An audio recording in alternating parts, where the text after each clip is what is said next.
So now that you've learned about the background of the London obelisk and how the Americans were able to smoothly pull off a transport of the New York obelisk, let's talk about how the British almost lost the obelisk that they were gifted.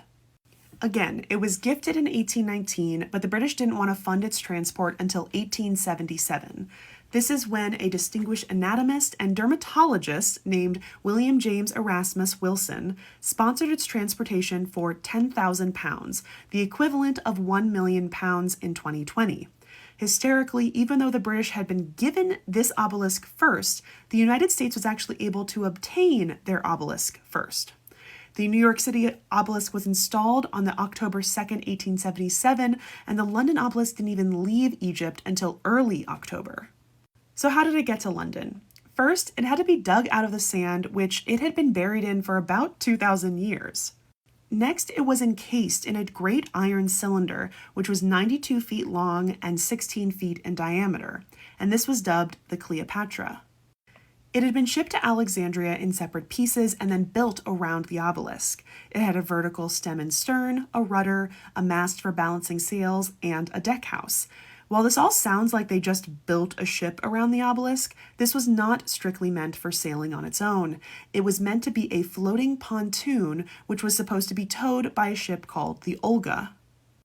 The Olga and the pontoon left Egypt sometime in early October, but by October 14, 1877, the ship and its pontoon were rounding the Bay of Biscay, which is a part of the Atlantic Ocean on the French and Spanish borders, and this is usually pretty treacherous water, and they happened to hit a very nasty storm.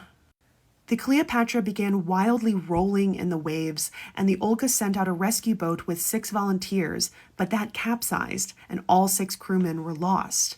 The captain of the Olga was able to bring his ship next to the Cleopatra and then rescue that captain and the crew of the pontoon.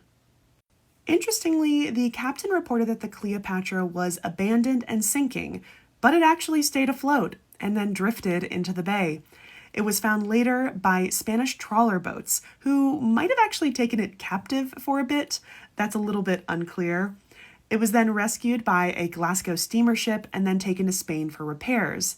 And then another ship was commissioned to bring it to London, and it arrived on the 21st of January, 1878.